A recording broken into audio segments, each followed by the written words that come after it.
Bien, on a un premier point à voir donc, qui concerne la proposition de transformation de notre commission des finances en commission d'enquête. Je vais y venir. Et après, évidemment, nous aborderons l'examen du PLF. Je vous demanderai juste qu'entre les deux, si ça ne vous pose pas de problème, on fera juste une petite interruption de 5 minutes, très rapide. Mes chers collègues, comme je l'avais annoncé lors de l'audition de M. Pierre Moscovici en commission jeudi 10 octobre, et comme j'avais tenu à en informer également les membres du bureau de la commission ce même 10 octobre auparavant, je vous propose de demander que la commission des finances soit dotée, pour une durée de 6 mois, des prérogatives attribuées aux commissions d'enquête, ainsi que le permet l'article 5 ter de l'ordonnance numéro 58-1100 relative au fonctionnement des assemblées parlementaires, afin d'étudier les causes de la variabilité des prévisions fiscales et budgétaires et l'évolution des déficits publics ces dernières années, et plus particulièrement depuis 18 mois. Je vous rappelle également les propos qui ont été tenus par les ministres lors de leur audition de vendredi dernier et qui me semblent confirmer tout l'intérêt que revêtirait cette demande. Ainsi, Antoine Armand expliquait, je cite, « Je souhaite également que nous puissions améliorer la qualité de nos prévisions et du suivi de nos comptes. Je sais que ce sujet a été beaucoup discuté au sein de votre commission et que de nombreuses questions ont été posées s'agissant des écarts de prévision, tant en dépenses qu'en recettes, sur le budget de l'État en 2023-2024. Personne n'a rien à cacher, toute la transparence sera faite et toutes les informations nécessaires seront communiquées à la représentation nationale. Une mission de l'inspection générale, je cite toujours, des finances IGF a été diligentée pour rechercher les causes de ces écarts. Merci. A été diligentée pour rechercher les causes de ces écarts. Elle a rendu ses conclusions à l'été 2024. Et même si d'autres écarts ont été constatés depuis, il nous en reste à en tirer les conséquences opérationnelles dans l'organisation des services et de leurs travaux. Sur la base de ce rapport, nous lancerons conjointement, en associant la représentation nationale si elle le souhaite, un plan d'action visant à améliorer la qualité et la transparence des prévisions de finances publiques. L'objectif est que nous disposions en permanence du diagnostic le plus actualisé possible, s'agissant tant du suivi des dépenses que des prévisions de recettes. Si vous êtes d'accord, Monsieur le Président, nous vous présenterons un point d'étape sur le renforcement de ces outils et des procédures, écoutez le ministre, et des procédures de prévision avant la fin de l'année 2024. Laurent Saint-Martin déclarait, lui, « Il me semble indispensable que vous puissiez disposer plusieurs fois par an, et non pas uniquement lors du dépôt des textes financiers d'état de situation précis et récents sur l'ensemble des administrations publiques APU, État, collectivités territoriales, administration de sécurité sociale. Il est nécessaire qu'un mécanisme d'alerte puisse permettre d'anticiper d'éventuels dérapages et surtout les débats que nous devons avoir ensemble. Il y va du bon pilotage de nos finances publiques et de la qualité de l'autorisation parlementaire et de l'évaluation que vous ferez au printemps. Et j'ai cru comprendre à travers la presse que leurs prédécesseurs se révélaient aussi très intéressés par une telle commission d'enquête et expliquait qu'il serait évidemment à sa disposition. L'intérêt de mener ce travail me semble donc établi. La procédure est connue et elle a eu l'occasion d'être mise en œuvre à 2 reprises par la commission des lois de notre Assemblée au cours de la dernière décennie, en 2015 d'abord, puis en 2018. Les commissions permanentes y ont recours plus fréquemment au Sénat, puisqu'on compte au cours de la dernière décennie pas moins de 10 occasions où de tels pouvoirs ont été conférés. Si la Commission approuve cette demande, dès l'issue de cette réunion, j'adressais une lettre à la présidente de l'Assemblée nationale qui saisira immédiatement le garde des Sceaux afin de s'assurer qu'aucune poursuite judiciaire en cours ne s'y oppose. Je note que ce serait d'ailleurs la première fois que la Commission des finances se transformerait ainsi en commission d'enquête. En application des articles 145.2, 145-3 du règlement, la demande sera alors affichée et notifiée au gouvernement, au président de commission et au président de groupe. Si avant la 2e séance suivant cet affichage, la présidente de l'Assemblée n'est saisie d'aucune opposition par le gouvernement, un président de commission ou un président de groupe, la demande sera considérée comme adoptée. Une fois la demande adoptée, la commission des finances pourra faire usage des pouvoirs qui sont ceux d'une commission d'enquête, pouvoirs spéciaux, auditions sous serment, etc. Les modalités de publicité des travaux de la commission siégeant en commission d'enquête seront fixées par le bureau de la commission.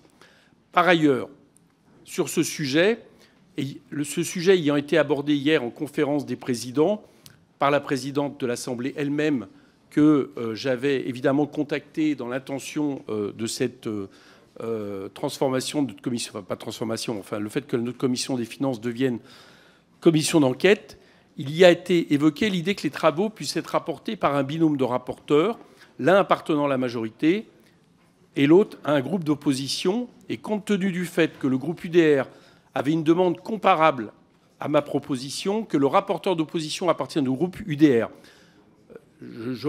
J'explique juste le détail, c'est qu'il y avait eu 2 propositions de commission et que, sur proposition de la présidente de l'Assemblée, de façon à ce qu'il n'y ait pas une espèce de concurrence qui s'ouvre et de la régler de manière qui serait compliquée, l'idée a été de faire en sorte qu'on trouve ce compromis qui permet qu'il n'y ait plus qu'une commission, celle-ci, mais avec un rapporteur du groupe UDR qui avait l'idée également d'une commission de ce type. Le rapporteur de la majorité devrait, à mon sens, appartenir au groupe EPR.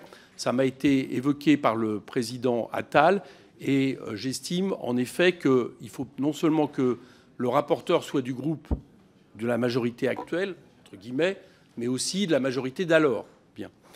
S'il reviendra au rapporteur de présenter, à l'issue des travaux qui seront menés, un rapport à la commission, je vous rappelle que, comme pour tout rapport de commission d'enquête, le président de la commission, c'est-à-dire moi-même, pourra développer ses propres analyses dans une préface au rapport et que chaque groupe politique pourra demander à inclure dans le rapport une contribution spécifique pour faire valoir son point de vue en fonction des auditions qui ont été menées dans le cadre de l'ensemble de la commission des finances.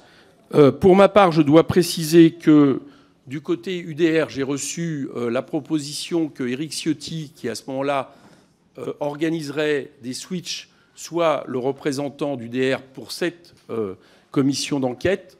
Je pense que EPR, si j'ai bien compris, propose que ce soit Mathieu Lefebvre. D'accord. Donc je vais ouvrir un débat sur la proposition de demande tendant à ce que soit attribuée à la commission des prérogatives une commission d'enquête pour une durée de 6 mois, puis nous pourrons voter.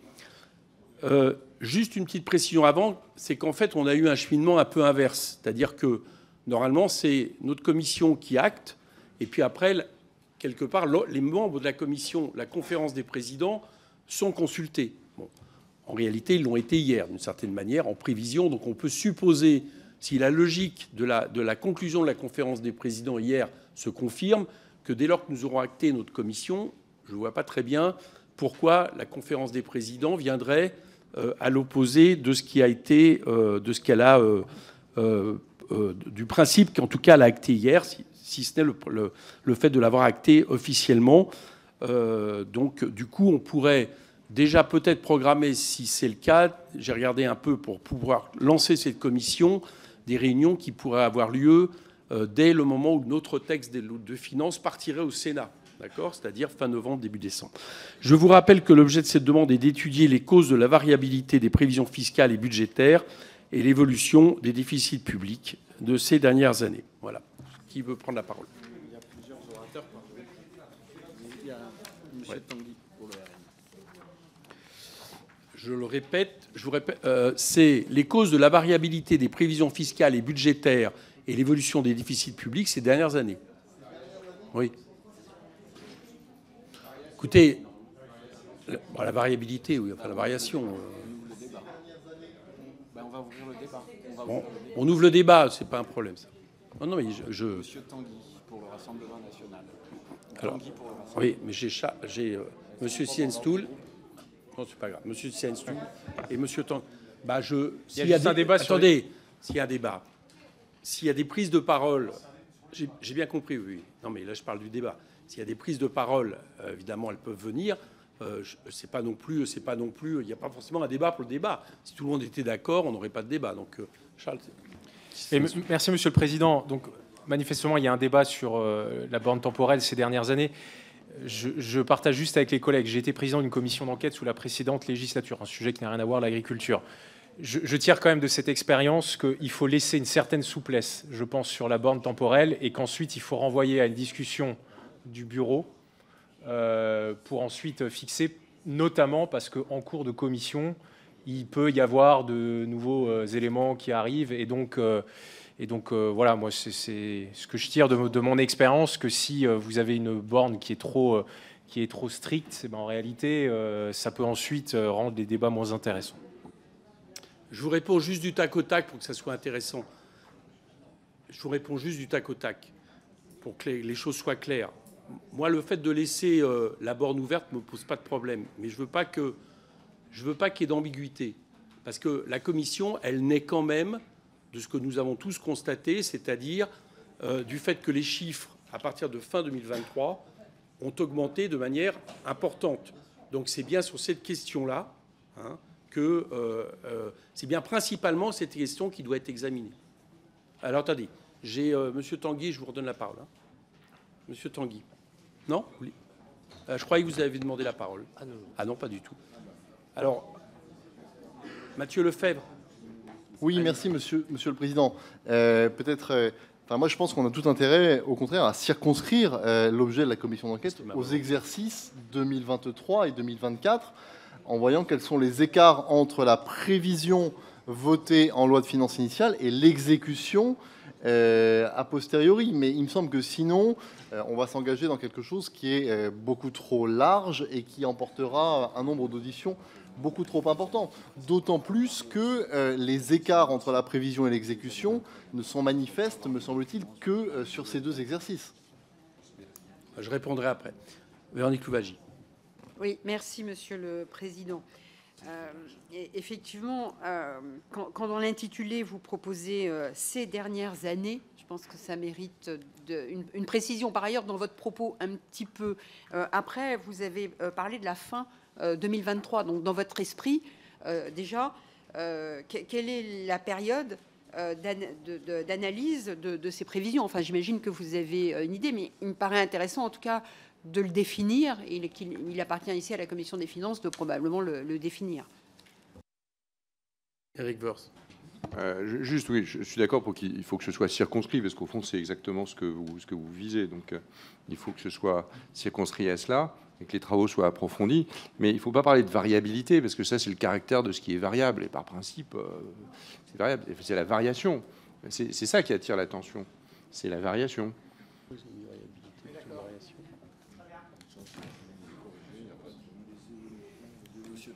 Charles de Courson. Oui, moi je pense qu'il faut bien serrer la question. La question, c'est l'exercice 2023 et l'exercice 2024. La deuxième chose, c'est plutôt que de parler de variabilité, de parler d'analyse des écarts entre les prévisions initiales et successives, parce que il y a le PMST, on a eu des communications successives, et la loi de règlement, c'est-à-dire combien définitivement on a eu. Et d'où ça vient? Comment? Attendez, vous répondez pas. Non, Charles, continuez. J'ai dit dans la loi de finances initiale, il y a des prévisions qui concernent l'État, sécurité sociale et collectivité territoriale. C'est les trois. Les administrations publiques, au sens de l'INSEE. Ça, je pense que ça serait assez clair, et sachant que il faut regarder toutes les différentes recettes. Comment ces écarts s'expliquent? Il y a quelques écarts à la hausse, mais il y en a beaucoup à la baisse. Voilà. Comment ça s'explique? Et on peut s'appuyer sur un rapport, je ne sais pas si vous l'avez eu, puisqu'il avait été distribué, de l'Inspection générale des finances, qui avait été interrogé là-dessus, je crois, à partir d'avril-mai de cette année, quelque chose comme ça. Moi, je l'ai lu, ce rapport, on m'a laissé circonspect. Bon, mais il y a des rapporteurs, à eux de travailler là-dessus, parce que je trouve qu'ils n'expliquent pas grand-chose. Mais enfin, bon, mais peu importe. C'est le boulot des rapporteurs et d'essayer de voir. Je pense que si on fait cela, de bien, administration publique, exercice 2023, exercice 2024, analyse des écarts. Monsieur Tanguy.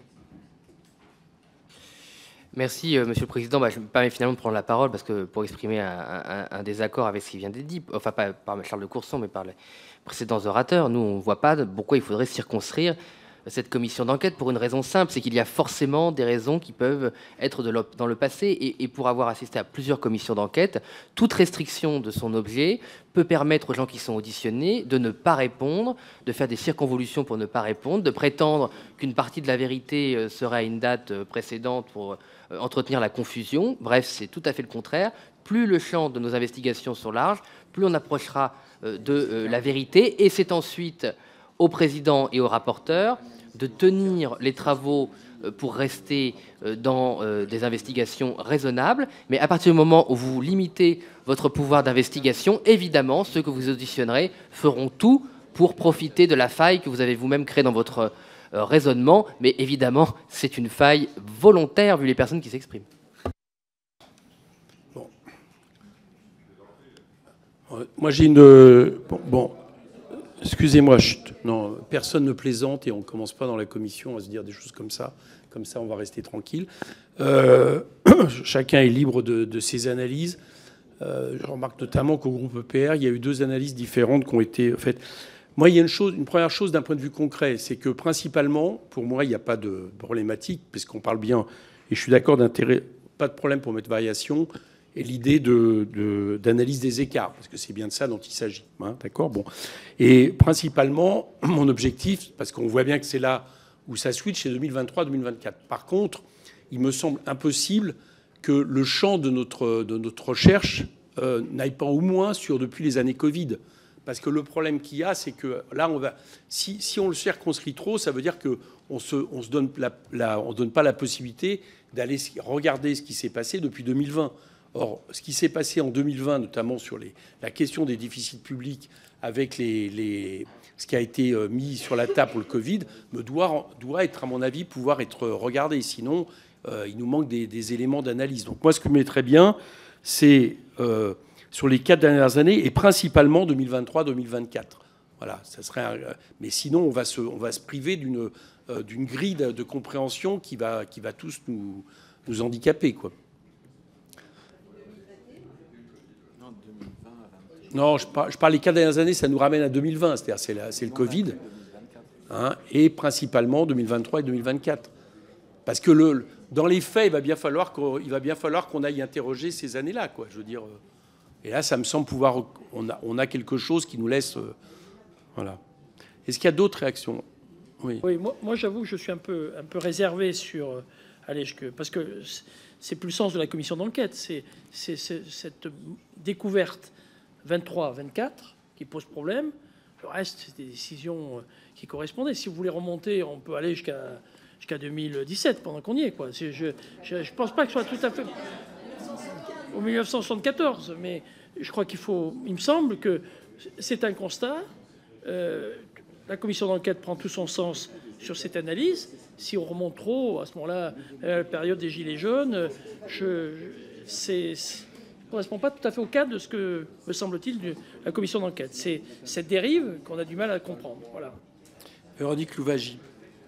Oui, mais merci, Monsieur le Président. En fait, la question est de savoir si nous recherchons ici les causes des variations sur chacune des années depuis 2020. Est-ce que c'est ça? Ou est-ce que nous recherchons les causes des variations pour les années 2023 et 2024? Moi, j'avais plutôt compris que c'était le deuxième élément, ce qui nécessite à ce moment-là de bien prévoir 2023 et 2024 dans le titre de la commission. Pour autant, ça n'empêche pas la commission de conduire des travaux sur les années précédentes pour comprendre ce qui s'est passé en 2023 et 2024. Mais si nous disons que nous recherchons les causes de la variation depuis 2020 à 2024, à ce moment-là, il faut l'écrire comme tel. Mais si nous ne recherchons que les causes des variations sur 2023 et 2024, à ce moment-là, il faut faire figurer 2023 et 2024 dans le titre.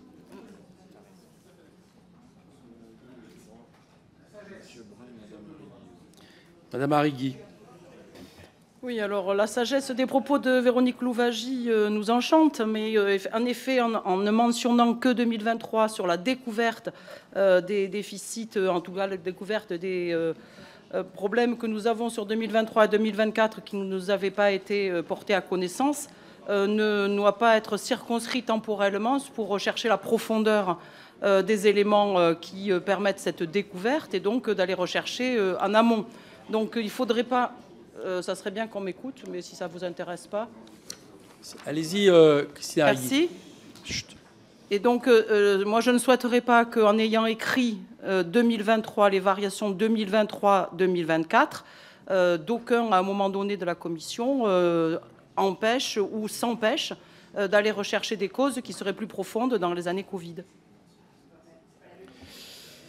Bon, juste, je vais donner la parole à Philippe Brun, mais je vous propose d'écrire ça.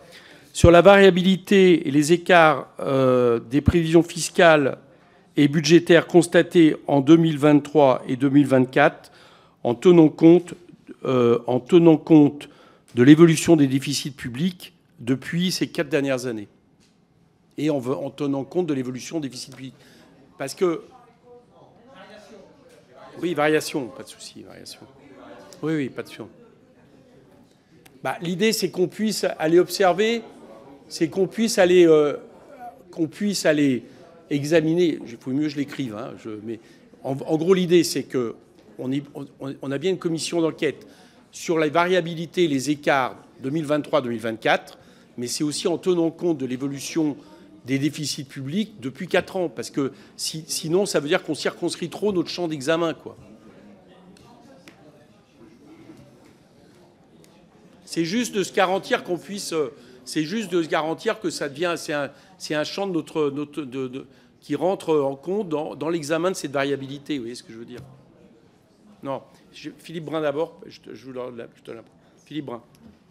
Merci, Monsieur le Président. Alors, pour ceux qui seraient inquiets que nous mettions à enquêter sur la gestion de Valéry Giscard d'Estaing ou d'Antoine Pinay, comme le soulevait mon collègue Laurent Baumel, je veux dire que, de toute façon, et Charles Sitchenschul le rappelait bien, ce sont les membres du bureau de la commission d'enquête, donc en l'occurrence de la commission des finances, qui fixent le calendrier et les personnes auditionnées. Et dans ces conditions, chacun pourra faire des remarques sur les auditions et les personnes que nous souhaitons entendre.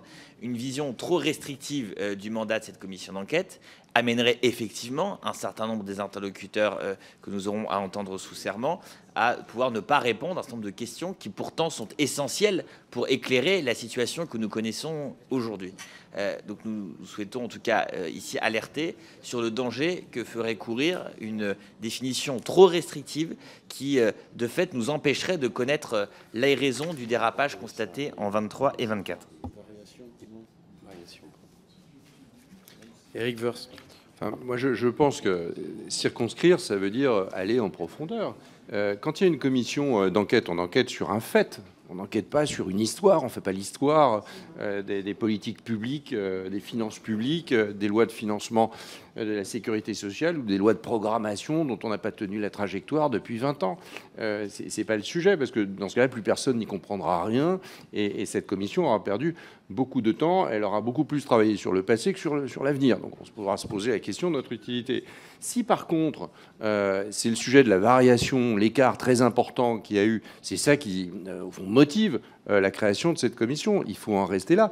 Mais si les causes de cela peuvent apparaître comme étant venues d'avant, ben évidemment, on va remonter aux causes. C'est pas parce que... On va évidemment remonter aux causes. Je vous prends un exemple. Si des modèles de prévision ont été changés 2 ans, 3 ans avant, si des pratiques ont été changées par le Covid, que sais-je, si on remarque tout ça, bah, évidemment, ceux qui vont regarder, ils vont remonter. Ils n'ont pas besoin que ce soit dans l'intitulé, mais l'intitulé, il doit clairement porter sur la question qu'on se pose à nous-mêmes. Si on est incapable de se poser une question, j'aime autant vous dire que je ne vois pas en quoi on serait capable de comprendre ce qui s'est passé. Okay. Merci. Madame Simonet, Madame Dalloz. Oui, merci.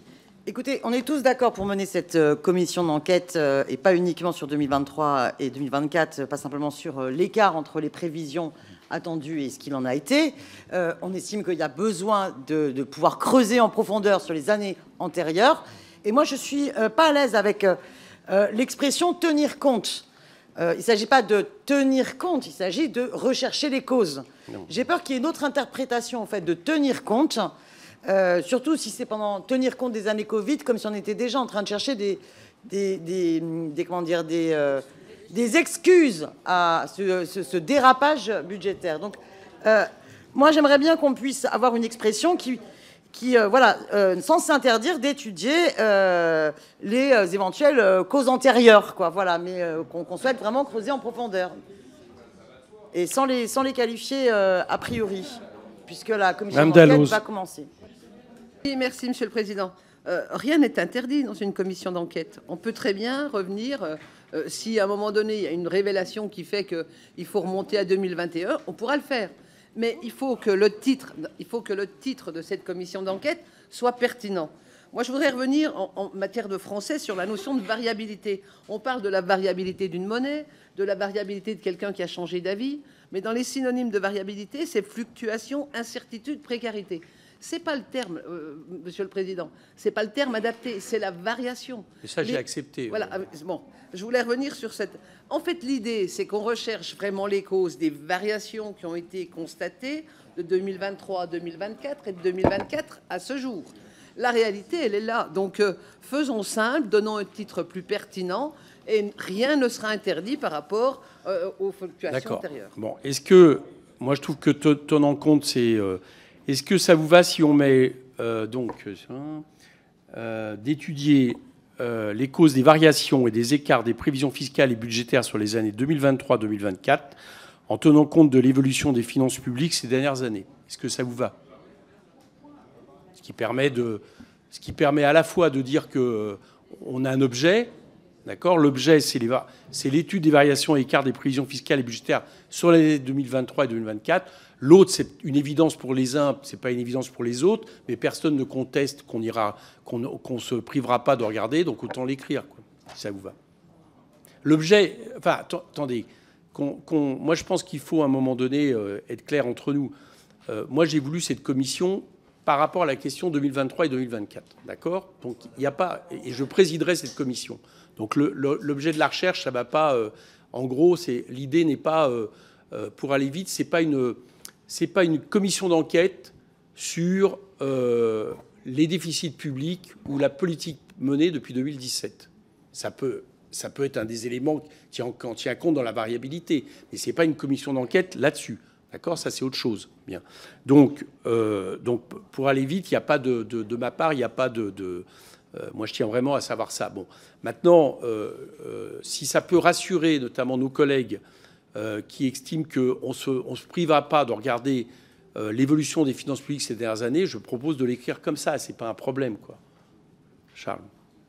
Oui, d'accord sur votre rédaction, si ce n'est qu'il faut préciser des administrations publiques. C'est-à-dire État, sécurité sociale et collectivités territoriales. Il faut bien, pour bien définir le champ.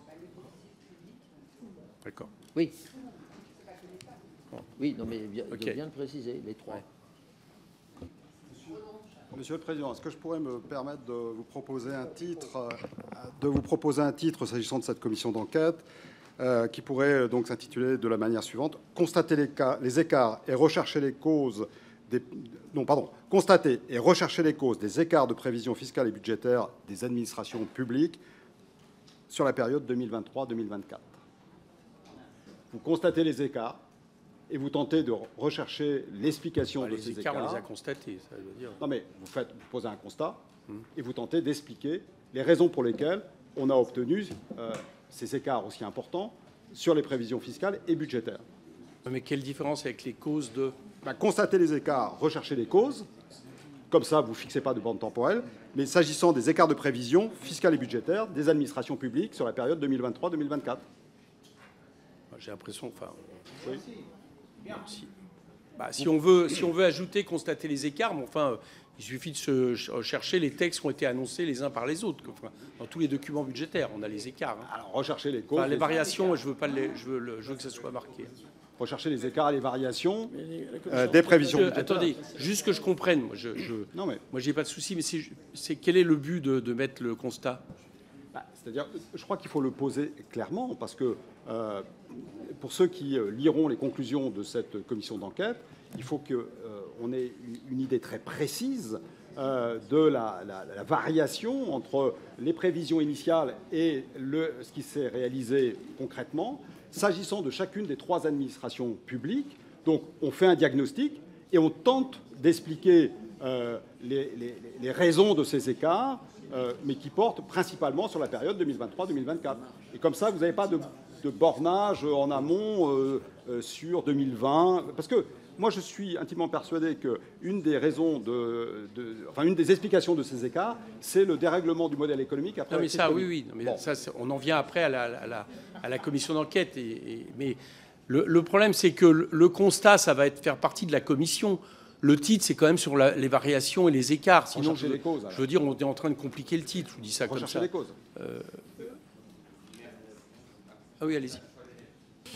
Non, je crois qu'on est tous d'accord, en tout cas avec vous, Monsieur le Président, Monsieur le rapporteur, et un certain nombre d'orateurs ici pour dire que ça doit porter sur 2023-2024 et qu'il faut, dans le titre, rassurer sur le fait qu'évidemment, même si moi ça me semble tout à fait naturel, qu'il y aura une recherche des causes, quelles que soient les années qui sont concernées. Donc peut-être qu'on peut partir du titre que vous proposez, Monsieur le Président, simplement, au lieu d'avoir la dernière phrase après la virgule, en tenant compte de qui peut sembler, j'entends aux yeux de certains, préempter une forme de conclusion, mettre simplement « et la recherche de ces causes », pour bien expliciter que la recherche des causes, y compris si elle précède les années 2022, la date de construction des modèles, la manière dont ils ont fonctionné pendant la crise sanitaire, devra être étudiée. Est-ce que ça va à tout le monde? Parce que là, c'est pas borné dans le temps. Ça va à tout le monde, ça? Alors, ça donne, excusez-moi, mais j'essaie de ça donne d'étudier les causes des variations et des écarts des prévisions fiscales et budgétaires des administrations publiques sur les années 2023-2024 et la recherche de ces causes.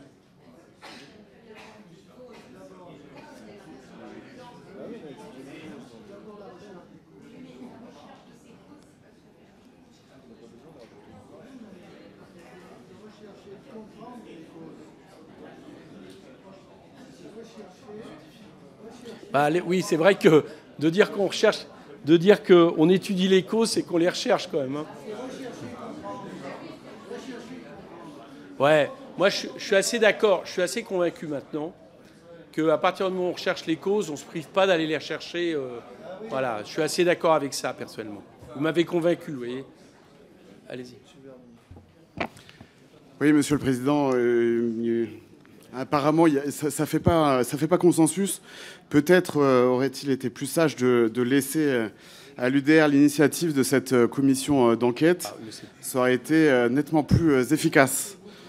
Ouais, mais enfin, c'est pas, y compris, c'est pas ce que votre président a accepté et proposé en conférence des présidents et ce qu'il m'a dit tout à l'heure au téléphone. Donc, de ce point de vue-là, voilà, je trouve que le compromis qui est que vous ayez un poste de rapporteur est quand même un compromis acceptable, me semble-t-il. Alors, le titre, ça pourrait être, excusez-moi,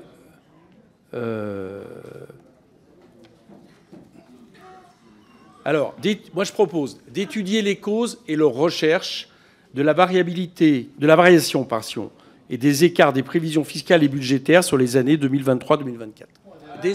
Des administrations publiques. Ça vous va?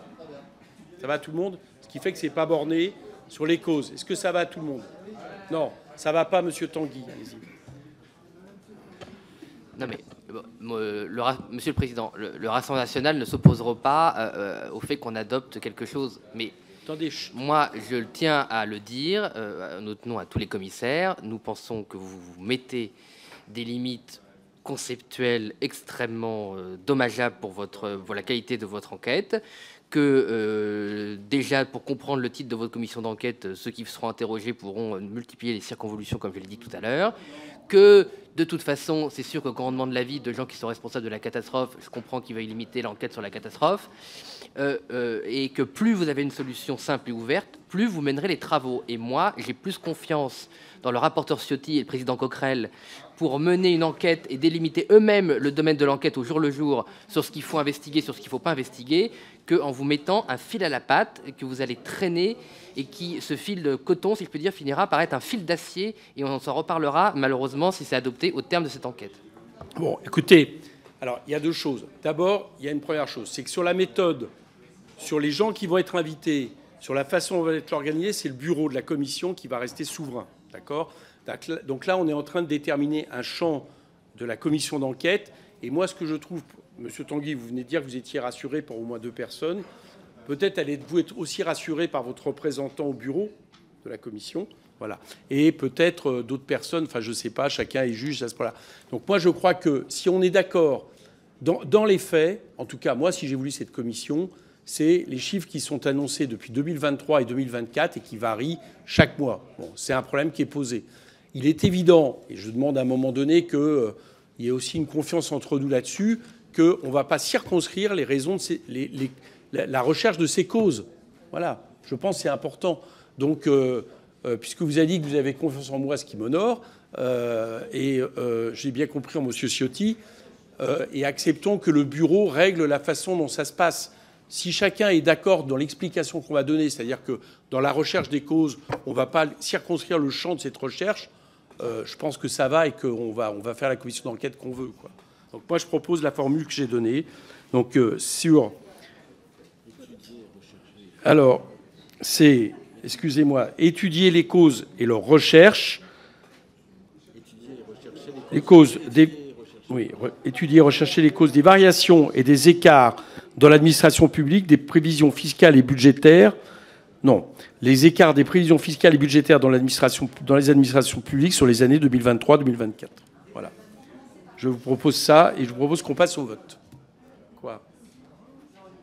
Mais c'est ce que j'ai dit tout à l'heure, alors je sais pas. Bon, allez, Véronique, allez-y. Non, je trouve que c'est pas une bonne formule de commencer par un verbe à l'infinitif. Je pense que recherche des causes, voilà, ça pose le constat plutôt que étudier les recherches. Voilà, recherche des causes. Non, c'est pas tout à fait la même chose. Alors là, pour le coup, moi, je demande qu'on laisse la précision parce que je pense que ça donne confiance en tout le monde. C'est-à-dire qu'on va étudier les causes et qu'on va aussi rechercher les causes. Voilà. Alors c'est peut-être pas très beau, mais c'est une façon pour chacun d'être rassuré sur ce qu'on va faire. Voilà. Hein? D'accord? Bon, je propose qu'on passe au vote. Alors, qui est pour